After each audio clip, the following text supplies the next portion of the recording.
Howdy, and welcome back to this brand new week of broadcasting on American Family Radio. Brian Fisher is my name, congenial, convivial, and amiable as always. And just a reminder that we're going to experiment for a few days with a second hour of Focal Point on Facebook Live. That's where you can go. Some of you are streaming us right now on our Facebook page, Focal Point Facebook or Facebook Focal Point with Brian Fisher. That's where you can find the Facebook page, and we're going to live stream another hour where I clean up some content that I didn't have time to deliver. So we got clearance from the powers that be to do this, so glad to have you stick around for that second hour as I get to the stuff that I didn't have time to get to in the first hour. So I hope you will do that. The only way to get it is to go to our Facebook page and stream it live there. I don't know, Rob, will it get over to the YouTube page or? It'll just be Facebook. Just Facebook. The only stuff that goes to YouTube comes from this here. studio. Right. So that'll be the only place that you can get it. It won't be any other place.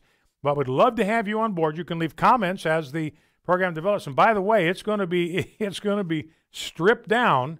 There will be no sound bites, and it's just going to be me. Just going to be a talking head giving you stories that I believe will be of some interest to you. Now let's get to some sound bites for today. Let's grab clip number 3.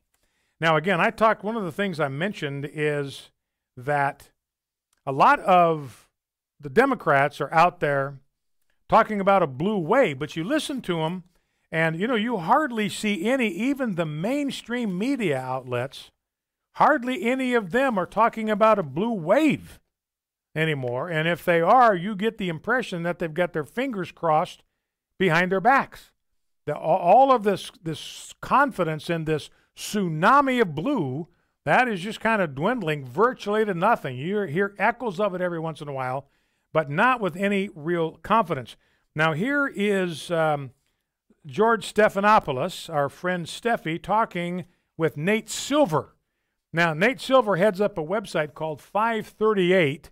These are the people that prognosticated that Hillary Clinton at the beginning of the evening. I remember this distinctly because we covered that election live from right here from AFR on radio, and I just kept my gaze on that 538 website. Beginning of the night, they gave Hillary a 95% chance. That was their prediction, 95% chance of winning. And we had the privilege of watching as the evening progressed, see that number come down and down and down. And, he would make this Nate Silver, whoever's putting these numbers up, they would make these little posts about the momentum and Hillary Clinton is charging to victory.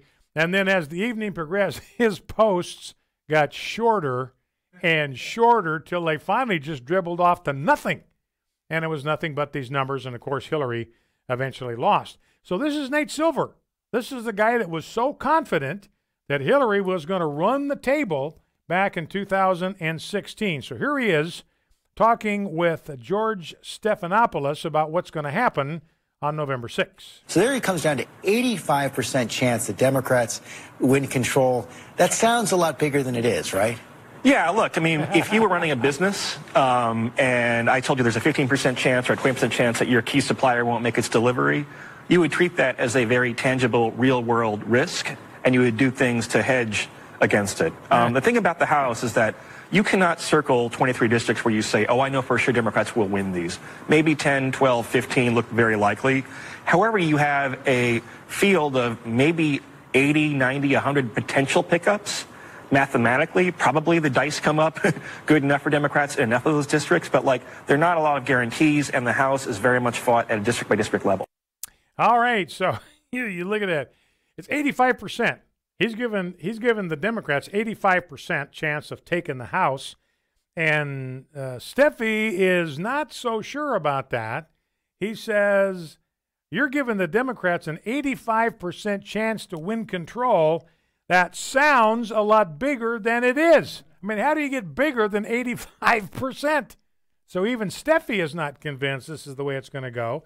And Nate says, yeah, you got to hedge your bets. This is a tangible 85%. And he's saying, look, there is a tangible, real-world risk that you could lose this thing. So they clearly are not as convinced as they were at the beginning. Katie Tour from NBC, she's a journalist there. She's an anchor, and she spent a good bit of time over the weekend just throwing water all over the hopes of a blue wave. She says, I hate to be a Debbie Downer for Democrats, but this, she says, feels a lot like 2016. And we all know what happened in 2016. So I do not believe, I don't believe there's going to be a blue wave. I think the Republicans actually are going to do quite well on November 6th. I think they're going to expand their margin in the Senate. I think they're going to hold their majority in the House. It might shrink a bit, but I believe they are going to hold it. By the way, I got to mention one thing before I get too far.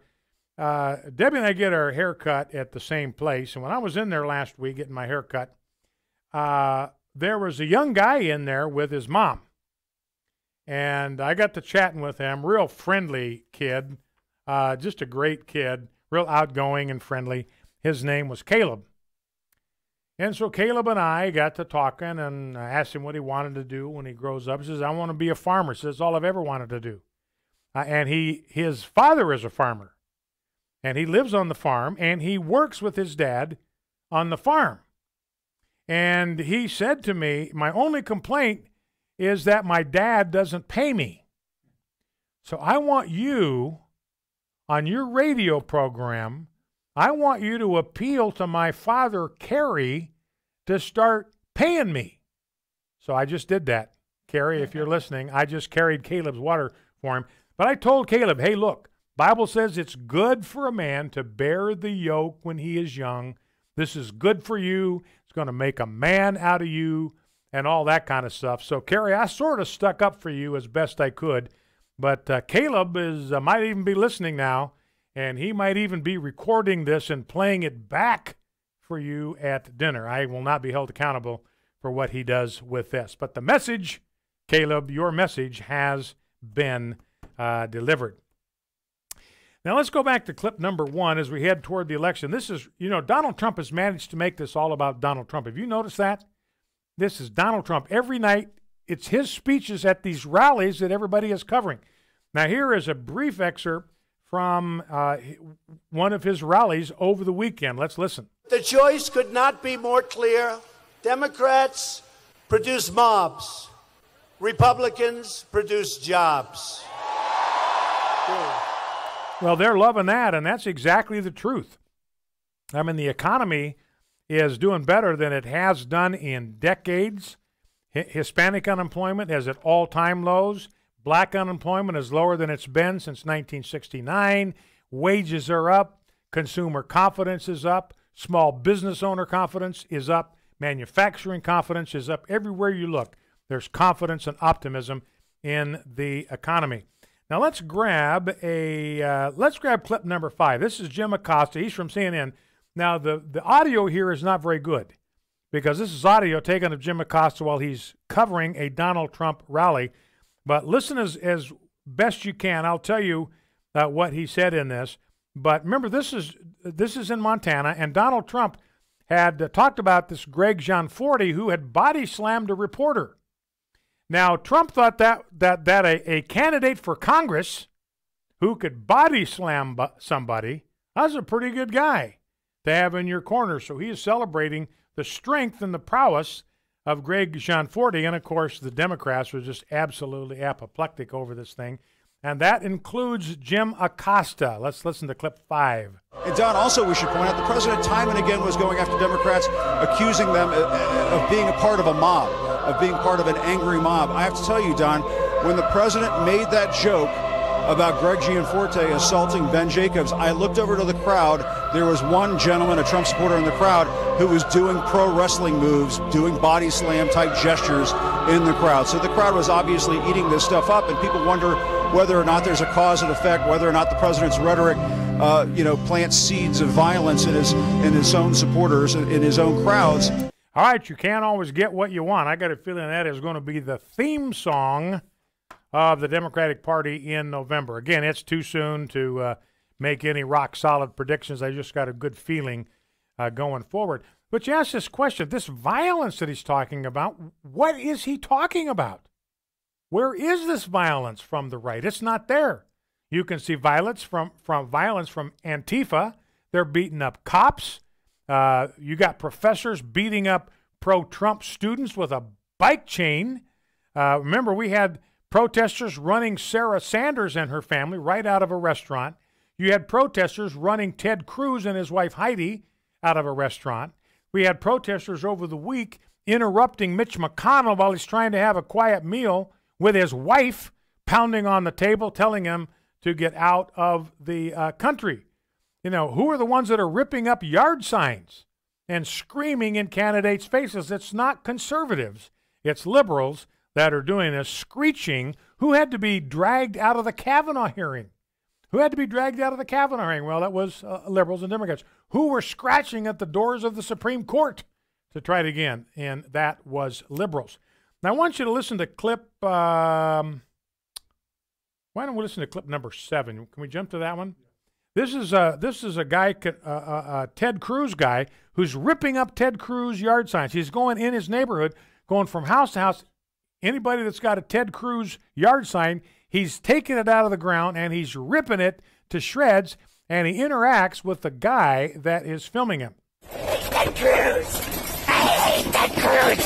I hate Ted Cruz! I hate Ted Cruz! Did you catch that? And there are other parts on either side of that where he's talking in a perfectly normal voice. And Rob, I want to have you cue that one up again, and we'll play it. What happened is the guy's filming him. He sees that the guy's filming him, and the guy talks to him about ripping up these yard signs, and he stops. He's walking away from the guy with the camera. He stops and starts rushing the guy holding the camera, saying these words. He's a fine, ordinary guy talking in normal lingo. Then he gets worked up, and I think something inside him comes to the surface, and I think you're listening to the voice of a demon here, ladies and gentlemen, not the voice of a human being. Let's listen. I hate Ted Cruz! I hate Ted Cruz! I hate Ted Cruz! I hate Ted Cruz! Man, that is weird, isn't it?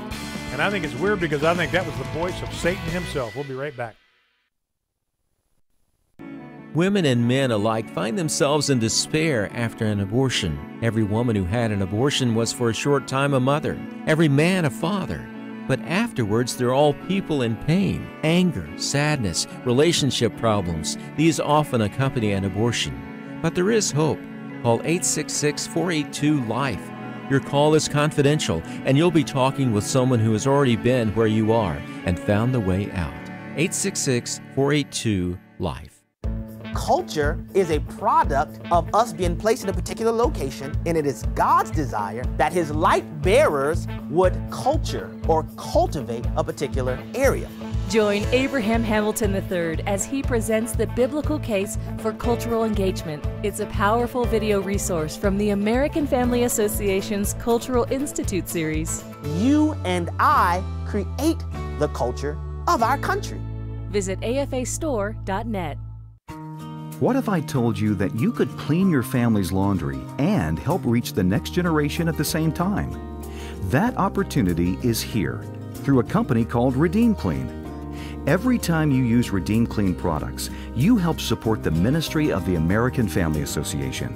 In addition to your regular AFA giving, Redeem Clean laundry detergent allows you to increase your support of AFA just by continuing to wash your family's clothes. Redeem Clean products work as well as or better than other products on the market. They're environmentally safe, biodegradable, and they're made in the USA. And they were developed exclusively for the support of the American Family Association. For clean laundry and support of a cleaner society, it's Redeem Clean. Learn more, find options, and order Redeem Clean products at afastore.net. That's afastore.net. American Family Radio. You're listening to Focal Point with Brian Fisher. Howdy, welcome back to Focal Focal Point American Family Radio. Brian Fisher is my name. Let's clean up a few sound bites here. You know, and again, you're looking at the sound bites we just played. I mean, ladies and gentlemen, the guttural, demonic, I mean, that was from the Valley of Gehenna, what you heard from that guy. And, you know, I've done some deliverance work, and I recognize that guttural voice as the voice of a demonic spirit. Anyway, I think what we got there is the veil got pulled back, the curtain got pulled back, and we got just a brief. That was a 9-second soundbite. We got a 9-second window into where the opposition to the conservative movement is coming from, and where the opposition to true blue conservative candidates is coming from. And it's not just human in origin. There is a dark power behind the opposition to the conservative agenda. Well, why would they oppose? Why would the demons of hell oppose the conservative agenda? Well, what do we stand for? We stand for being ruled by the Constitution, not by the Constitution that's been mangled by judicial activism. We stand for religious liberty. Satan hates religious liberty. Every place there's religious liberty, Christianity flourishes. His only hope is to squash it and to squelch it, and that's what the left wants to do. What do we believe in? We believe in natural marriage. We believe in marriage as God defined it, union of one man and one woman. We reject sexually deviant behavior in all its forms, whether it's homosexuality, whether it's lesbianism, whether it's transgenderism. We reject sexual deviancy in all of its forms. By the way, Donald Trump, they are issuing new regulations in the process of doing it that would eliminate the use of Title IX to advance the transgender agenda. They're going to put into law for the first time an actual definition of what gender means. Title IX, the word gender is not defined there, and so people have said, well, it's my gender is this, or my gender is that. You got to respect my rights because Title IX, it's in the law. You got to respect my rights to go into a woman's bathroom and a woman's shower room and all that kind of stuff. But they're going to put in the law a clearly defined definition of what gender is, and it's based on the anatomical features that somebody has at birth, what's on their birth certificate. You know, the doctors in the hospital, they don't make mistakes. When they deliver a baby, they know exactly what sex that baby is, what gender it is. They put it on the birth certificate. There it is. And that's accurate. You're not going to find anything more accurate than that. And so the definition that Donald Trump wants to be adopted here by Health and Human Services is identical to the definition that the Bible gives, that God gives, that Jesus Christ himself gives. Marriage is a union of one man and one woman for life. The two shall become one flesh. That's marriage, one man and a woman. So kudos to the Trump administration. He's standing up against the transgender agenda in the military. Going to get rid of transgenders in the military, which is good. It's bad for morale. It's bad for military readiness and the whole 9 yards. Now, let's see. Where was I going with all of this? Let's grab clip number 2. This is David Brooks. Again, he's like the House conservative at the New York Times. And here's what he has to say about what the media ought to do at this time. I mean, anybody who assaults a journalist for doing their job has done something appalling, and anybody who praises that is doing something appalling. Second, he is a showman. He's like the Mort Saul of the ethnic right. And so he tries to offend, and when he offends, his people go crazy, and they like it. And so I sort of think it is appalling. I sometimes wonder if we should ignore it because it sets off a cultural drama where one group of people gets upset and then the other group of people are delighted the other group of people got upset. And it just creates this drama that benefits Trump, frankly. And you got to try to maintain some sense of standards of how public officials are supposed to act with integrity. But sometimes I feel manipulated when I do react because that's sort of what Donald Trump wants. You realize that Donald Trump, he has got these guys completely wrapped around he does. the axle. They don't know whether to spit or wind their watch. Because here David Brooks says is we should just not even cover Trump. We shouldn't talk about him. We shouldn't report on his rallies. We shouldn't report on his tweets. We shouldn't report on his meetings with world leaders. We shouldn't report about Donald Trump at all. We should just enter this cone of silence with regard to Donald Trump. But then he realizes that he can't help himself. He says, I feel guilty every time I do it, but I just can't help myself. Donald Trump draws me right into his trap every single time. And remember, the whole meme on the left about Donald Trump is this guy is too dumb. He's too uneducated. He's not one of us. He's not an elite. He didn't go to Harvard, didn't go to Yale, didn't go to Princeton. He is not one of us. He's a yahoo from the Bronx. That's their view of him as kind of a dunce, as a guy that's stupid. And he's running circles around these elites and making them look bad in the process. So poor people out there, you know, they have to report on Donald Trump. How can they not? It's irresistible to them. They can't stop themselves. Like it would be possible to stop reporting on Trump. They can't help themselves, and every time they do, it just helps Donald Trump. You know, I think the media started this, Brian, and I think they're reaping what they sowed with Donald Trump. If they hadn't been so aggressively against anything he did, maybe we'd have a little civil discourse between them. Yeah. Well, you know, if they just left him alone, I don't know what would happen, but it wouldn't have gotten to the place that it is now. Because remember, Donald Trump said, you hit me, I'm going to hit you back 10 times as hard. Politics, like Abraham Lincoln said, ain't beanbag. I'm not going to let you push me around. You can't insult me with impunity. You can't attack me with impunity. You do that, I will strike back. Now, I'm not going to hit you. You don't hit me. Donald Trump says, look, I'm not going on the offense here. If you don't take a poke at me, I'm going to leave you alone. I've got no interest in getting in the middle of a fracas. But I will, if you throw the first punch, I'm going to respond. And, you know, that's how you're supposed to do it. You don't throw the first punch. You don't initiate. You don't start something.